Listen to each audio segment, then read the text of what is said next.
Pada dasarnya, bagaimana radiasi itu berinteraksi dengan biologi, zat-zat biologi atau material biologi atau organisme yang memiliki sel gitu ya.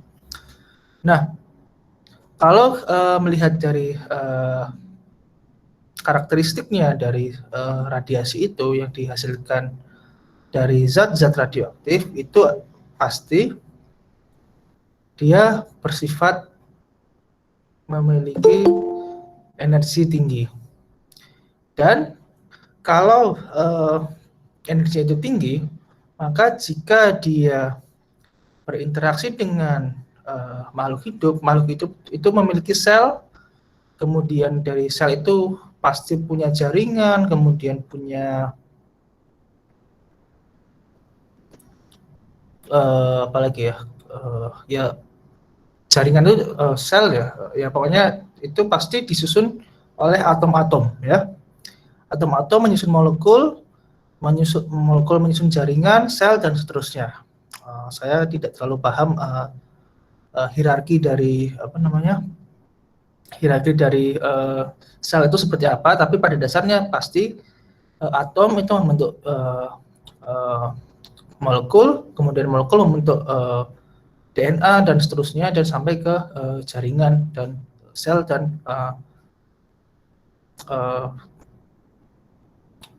makhluk hidup ya, seperti itu. Kalau berinteraksi dengan zat-zat itu, maka yang terjadi adalah secara mikroskopik atau secara atomik, secara molekul adalah material itu akan terionisasi. Ionisasi adalah, kalau saudara tahu dari kimia dasar yang sebelumnya mungkin ya, adalah elektron itu terlepas dari suatu atom. Jadi kalau ada zat dengan sifat radioaktif dan dia bisa menghasilkan radiasi berupa sinar alfa, beta, dan gamma, maka energinya itu sangat besar sehingga bisa mengionisasi atom ataupun molekul di dalam penyusun dari sel makhluk hidup tersebut.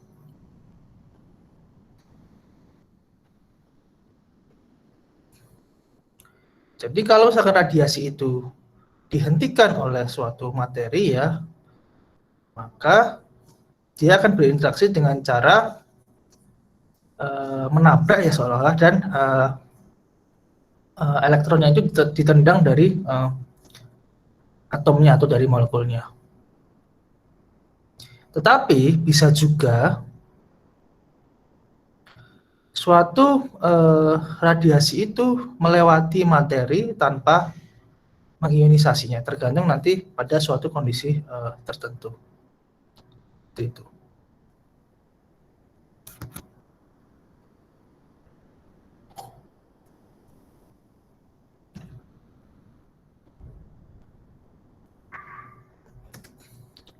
Nah, kalau misalkan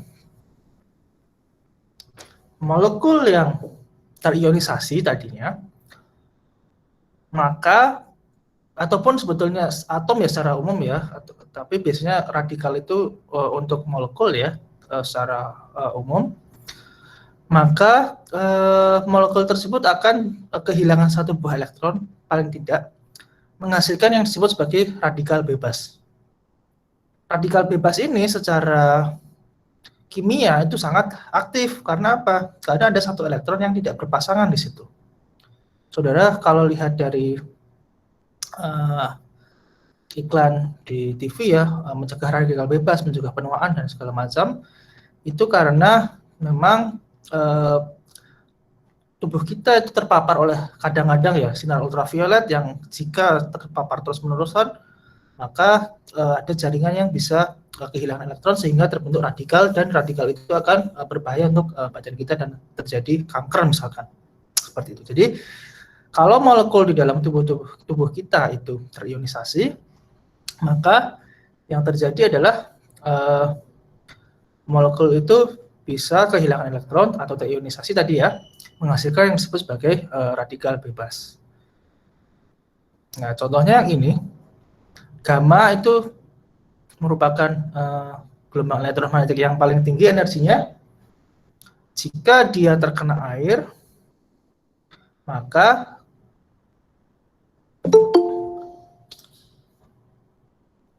air akan kehilangan elektronnya sehingga terbentuk radikal bebas. Nah, ini itu bukan merupakan reaksi inti ya, tapi reaksi kimia biasa.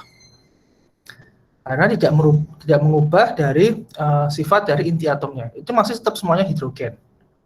Masih semuanya oksigen. Jadi tidak mengubah intinya, tapi dia mengubah struktur elektron dari molekul air tersebut karena kehilangan satu buah elektron. Nah, kalau H2O radikal itu dia kan kehilangan satu elektron sehingga muatannya menjadi positif 1 karena elektron itu kan negatif muatannya. Sehingga H2 itu kalau kehilangan elektron akan bermuatan positif 1.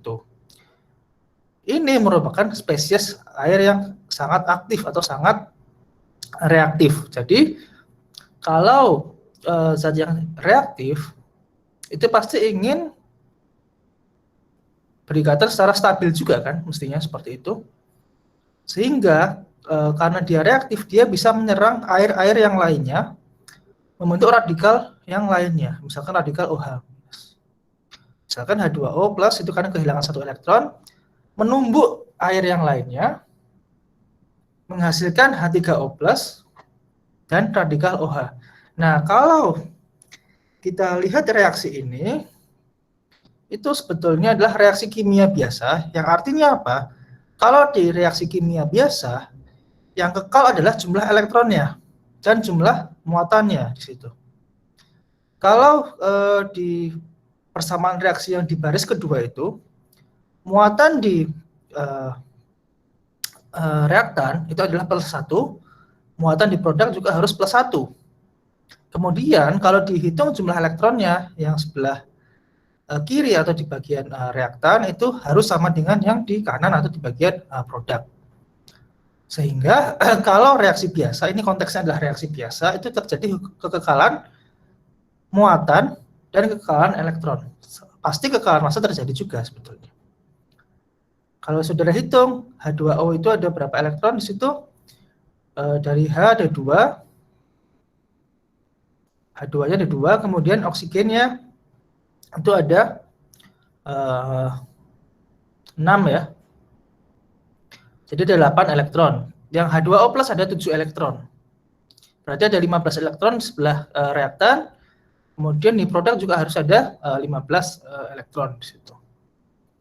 Kalau ini adalah reaksi kimia biasa. Pasti juga terjadi hukum kekekalan, tapi konteksnya adalah hukum kekekalan elektron dan hukum kekekalan muatan di situ. Kalau kita lihat yang di sebelah kanan, E- ditambah H2O menjadi H radikal ditambah OH minus. Karena apa? Elektron muatan negatif, H2O netral, maka sebelah kanan itu juga harus muatan totalnya adalah -1 di situ. Nggak boleh kita kekurangan elektron karena apa namanya? Karena muatan sebelum dan setelah reaksi itu selalu sama. Ini adalah konteksnya reaksi kimia biasa. Saya ulangi lagi. Nah, H2O yang reaktif akan menghasilkan OH- radikal. Kemudian elektron juga yang dihasilkan dari sinar gamma tadi bisa menabrak H2O karena elektronnya berenergi tinggi juga, maka akan terdisosiasi ya namanya ya, menjadi H radikal dan OH minus di sini, OH ion, anion ya di sini ya, OH-nya muatannya -1.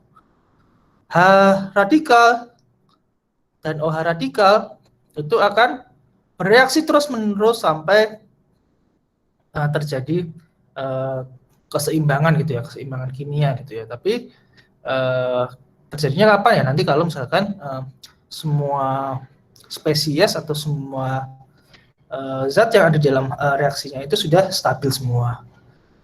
Tadi radikal bebas itu bisa menyerang biomolekul. Biomolekul itu contohnya adalah karbohidrat, kemudian protein dan lemak ataupun DNA ya. Ya itu ya. Dan radikal itu bisa merusak secara genetik, membuat kanker, kemudian merusak membran sel, kerusakan enzim dan seterusnya. Jadi radikal memang berbahaya. Bisa juga kalau misalkan akibatnya dari terpapar sinar radioaktif gitu ya, akan menghasilkan radikal, kemudian dia akan bisa merusak jaringan di tubuh kita. Tapi kalau misalkan yang di kehidupan sehari-hari, mungkin UV kita itu sudah diproteksi oleh atmosfer, sehingga memang radikal yang bisa masuk ke atmosfer itu juga lebih sedikit dibandingkan dengan tanpa adanya atmosfer. Sehingga kita juga sebetulnya masih terproteksi oleh atmosfer ya seharusnya, walaupun katanya ozon juga sudah bolong dan juga sinar UV yang berbahaya kan UVC ya kalau tidak salah, itu bisa masuk ke bumi, ke permukaan bumi kita seperti itu. Sinar radioaktif atau radiasi itu ada 3 jenis biasanya. Yang paling umum adalah sinar alfa, beta, dan gamma. Nah, alfa itu kemarin dilihat adalah inti dari atom helium. Masanya 4, nomor atomnya 2. Artinya dia adalah partikel yang sangat berat dan sangat bermuatan, atau bermuatannya cukup besar, plus 2 gitu ya. Kalau sinar alfa itu kena suatu materi, maka dia bisa dihentikan oleh kertas. Jadi alfa itu daya tembusnya yang paling rendah. Karena apa? Karena alfa itu bisa di stop oleh selembar kertas saja, itu bisa dihentikan. Yang terjadi adalah dia bisa mengionisasi permukaan dengan efektif dan bisa membuat yang namanya adalah kerusakan permukaan. Permukaan itu maksudnya ya permukaan kulit bisa, atau permukaan kertas dan seterusnya. Jadi alfa itu yang paling berat, sehingga dia daya tembusnya yang paling kecil. Sementara beta dia itu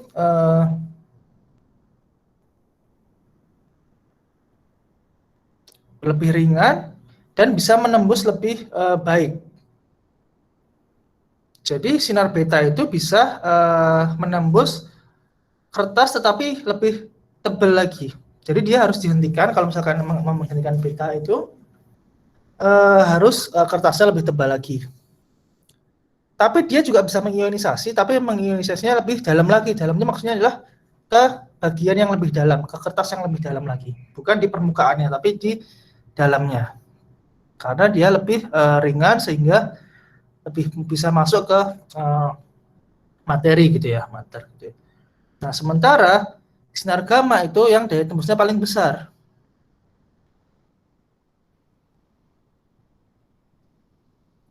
Dia bisa menembus beberapa sentimeter air gitu ya. Kalau misalkan ditaruh di kolam gitu ya, bisa menembus.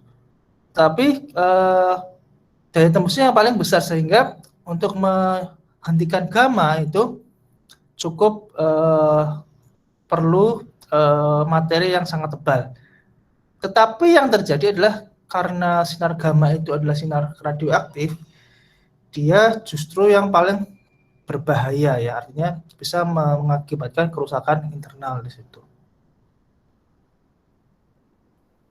Sementara kalau beta positif itu juga bisa mengionisasi dan juga bisa menembus. Tetapi kalau misalkan sinar beta positif itu ketemu alfa, ketemu beta negatif, maka yang terjadi adalah dia akan menghasilkan 2 partikel gamma di situ, 2 gamma foton pada arah yang berlawanan. Kok bisa ya gamma itu yang tidak punya massa dan tidak punya muatan itu terjadi dari partikel yang bermuatan dan punya massa gitu ya? Ya itulah fisika inti sebetulnya, lagi-lagi ini terlalu dalam kalau misalkan belajar. Tapi gamma itu kan nggak punya muatan dan nggak punya massa ya, tapi kenapa dia bisa dihasilkan dari sinar beta dan sinar positron ya? Itu karena memang bisa gitu ya, ada yang disebut sebagai proses anihilasi atau proses penghilangan, atau yang disebut sebagai proses satu lagi itu penciptaan atau creation. Jadi yang namanya fisika inti ya, ini saya perkenalkan sedikit, itu seolah-olah melajari sesuatu yang mustahil. Kok bisa sinar gamma yang nggak ada massa dan nggak ada muatannya terbentuk dari sinar beta dan positron gitu ya? Itu lagi-lagi itu untuk mempelajari hal itu butuh pengetahuan yang sangat mendalam seperti itu kira-kira. Tapi yang saudara perlu pelajari saja bahwa yang namanya beta dan beta positif kalau dia bertemu itu akan membentuk dua buah foton gamma atau dua buah gamma ya, yang bukan dua buah sih sebetulnya. Foton itu kan satuan terkecil dari gelombang ya sebetulnya. Itulah kira-kira. Oke, tadi kalau ini adalah dari efek dari radiasi. Apa yang terjadi kalau terpapar? Ini kalau misalkan saudara nanti mungkin, saya nggak tahu kalau di Indonesia bagaimana ya, bekerja di Batan gitu ya, atau di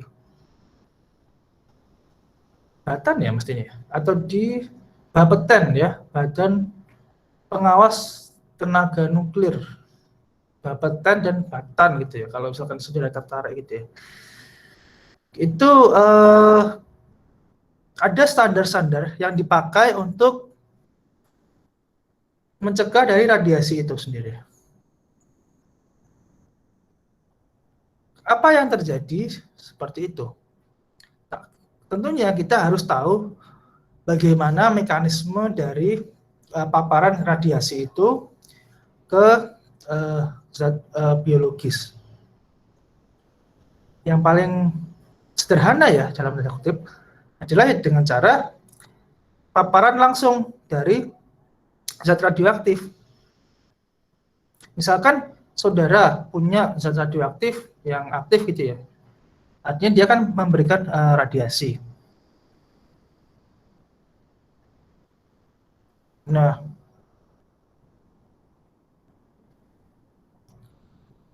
kalau dilihat dari sumbernya itu bisa dari padatan atau cairan, ataupun gas ataupun uap. Nah, kalau misalkan ada sumber radiasi yang bentuknya cair atau padat, itu sumbernya itu bersifat lokal, artinya lokal itu ya di situ saja. Jadi seolah satu titik saja gitu ya, apa namanya sumbernya. Sehingga kalau ingin melindungi badan kita atau melindungi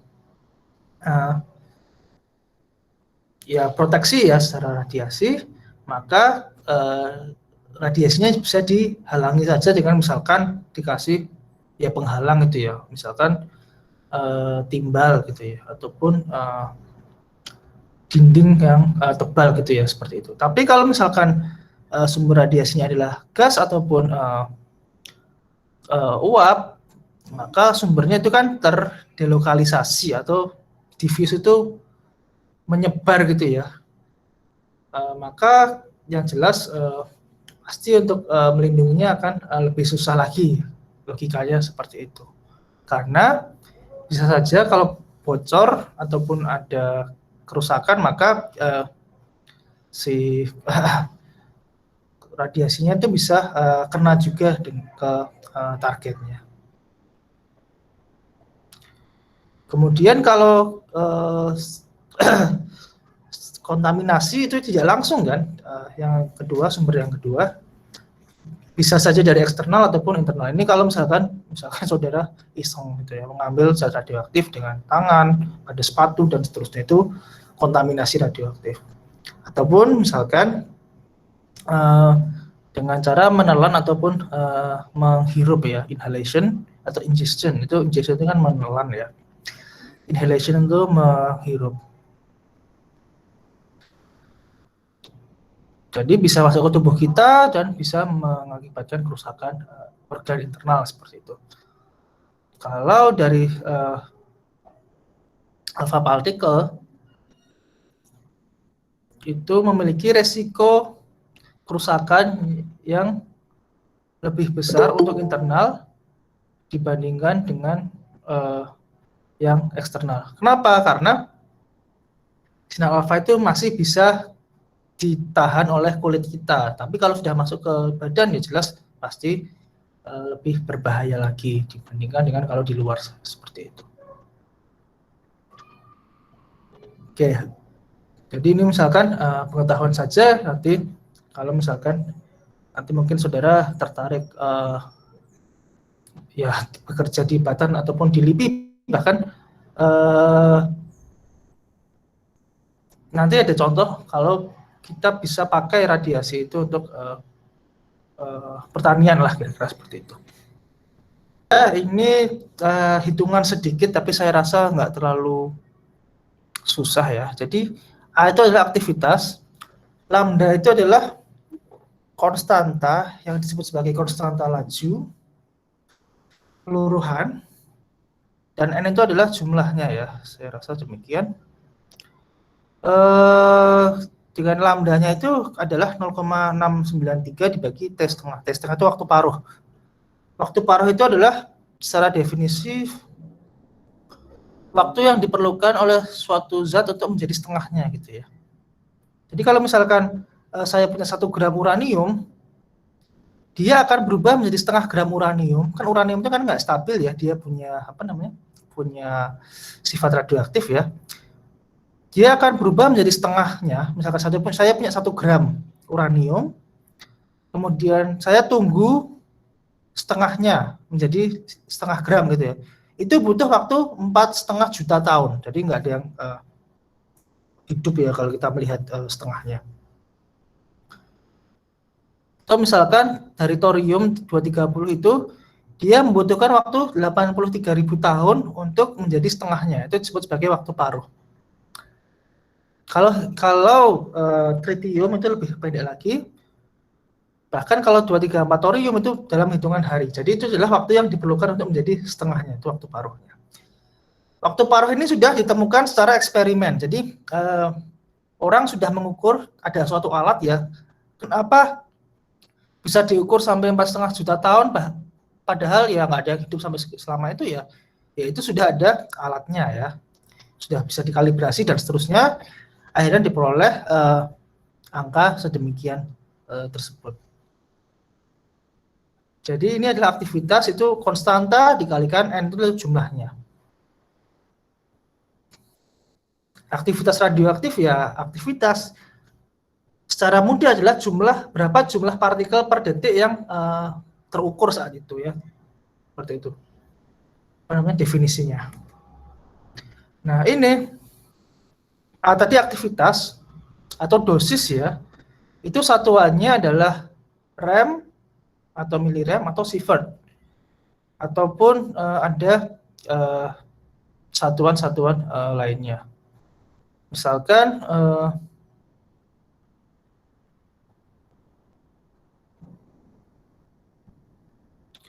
ini satuannya berbeda. Jadi misalkan kita punya sumber itu alfa,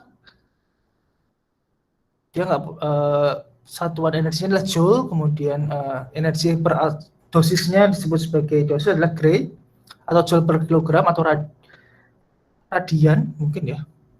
Kemudian seperti itu. Jadi ini sebetulnya hanya satuan yang diukur untuk melihat dari aktivitas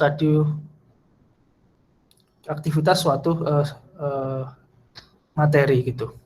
Kalau suatu zat radioaktif. Tentu saja kalau lebih besar nilainya pasti akan lebih aktif atau lebih apa ya? Belum tentu lebih berbahaya sih, tapi pasti lebih banyak zat radioaktif yang dipancarkan seperti itu, atau lebih banyak radiasi yang dipancarkan seperti itu. Ini hanya perubahan satuan saja. Dosis ya, dosis itu kan jumlah apa nih ya, per satuan sesuatu gitu ya, mestinya ya seperti itu.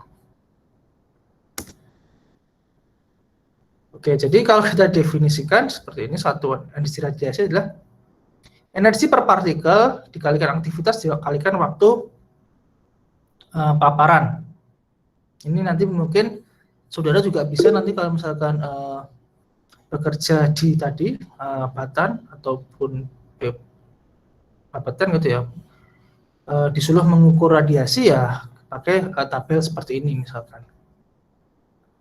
Kemudian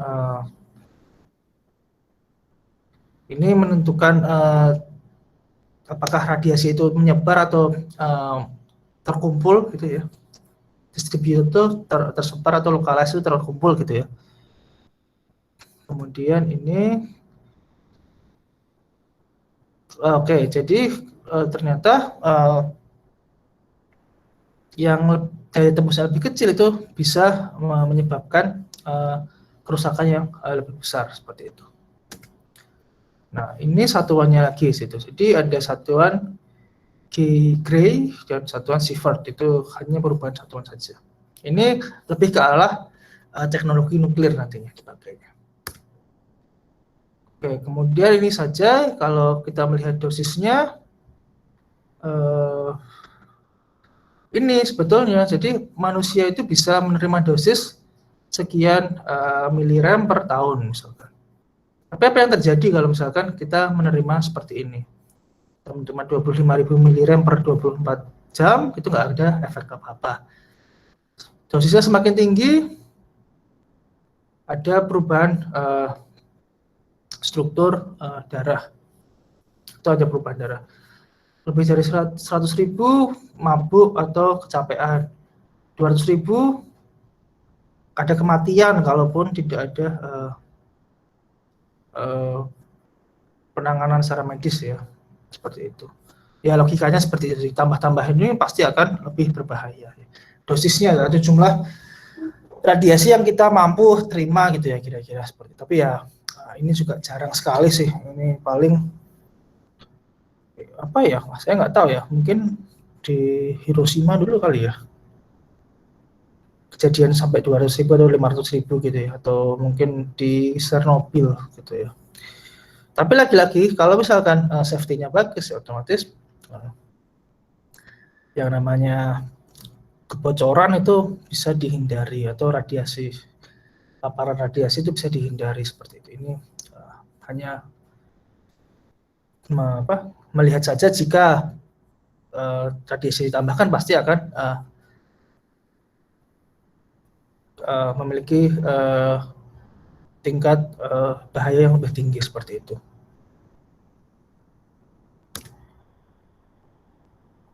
Oke.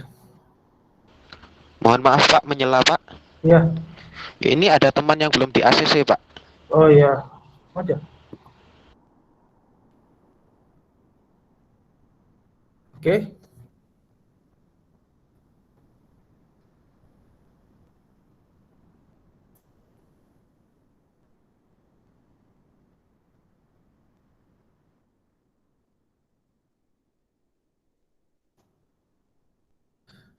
Nah, ini yang terakhir sebetulnya. Ini yang saya sampaikan di awal, sebetulnya kita sebetulnya terkena paparan radiasi sebetulnya. Tapi hanya 300 milirem per tahun. Jadi dibandingkan dengan angka threshold ini atau angka batas ini, itu masih jauh lebih kecil. Nah, yang paling paling ditemukan ya di atmosfer itu adalah dari radon sebetulnya. Radon di permukaan laut sebetulnya, radon itu yang dihasilkan dari peluruhan uranium. Jadi uranium di mana entah itu akan meluruh, dan di suatu titik dia akan menjadi radon, dan radon itu terlepas di atmosfer.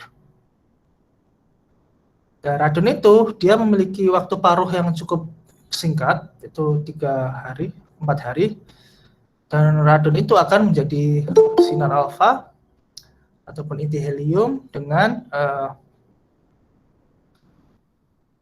polonium.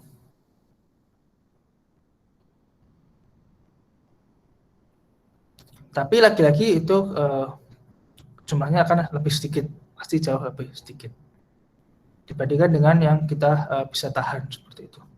Nah, sinar alfa di dalam radon, dari pengaruh radon itu bisa menyebabkan kerusakan paru-paru dan diperkirakan sebagai partikel yang bertanggung jawab akibat adanya kanker paru-paru. Itu mungkin kalau orangnya itu mungkin memang sensitif dengan alfa gitu ya, seperti itu. Nah, kemudian dari inti lain, misalkan inti kalium maupun inti karbon. Nah, inti kalium itu ada di batuan, dan ini juga bisa digunakan untuk mencari umur batuan, bukan umur fosil.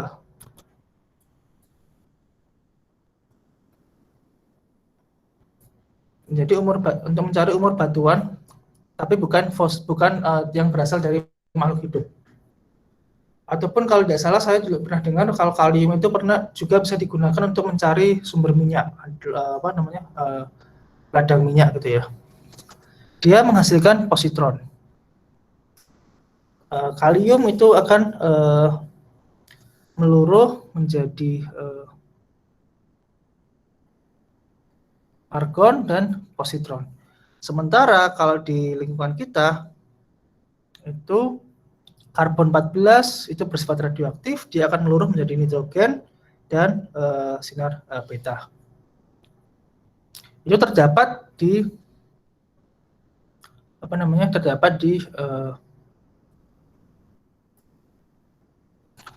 CO2, karbon dioksida, dan senyawa-senyawa organik. Jadi itu juga bisa digunakan untuk mencari umur dari suatu fosil misalkan,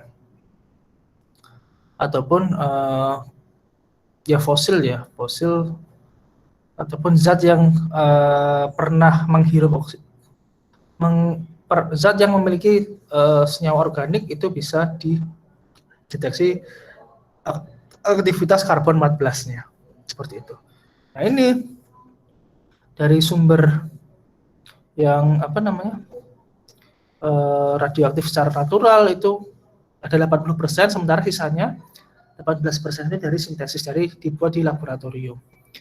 Yang 80% itu 55%-nya itu adalah radon, tadi dari peluruhan uranium, dan sisanya dari sinar di kosmik, kemudian dari tubuh kita sebenarnya juga ada, tadi karena ada karbonnya misalkan, kemudian di batu tadi misalkan dari kaliumnya, dan X-ray-nya ya X-ray medis dan seterusnya. Jadi sebenarnya kita hidup dengan radiasi juga. Sekitar kita mungkin ada sinar alfa gitu ya, cuman memang dosisnya akan terlalu rendah jika dosisnya akan terlalu rendah dibandingkan dengan yang bisa kita terima untuk membuat kita sakit gitu ya, kira-kira seperti itu. Nah, ini laki-laki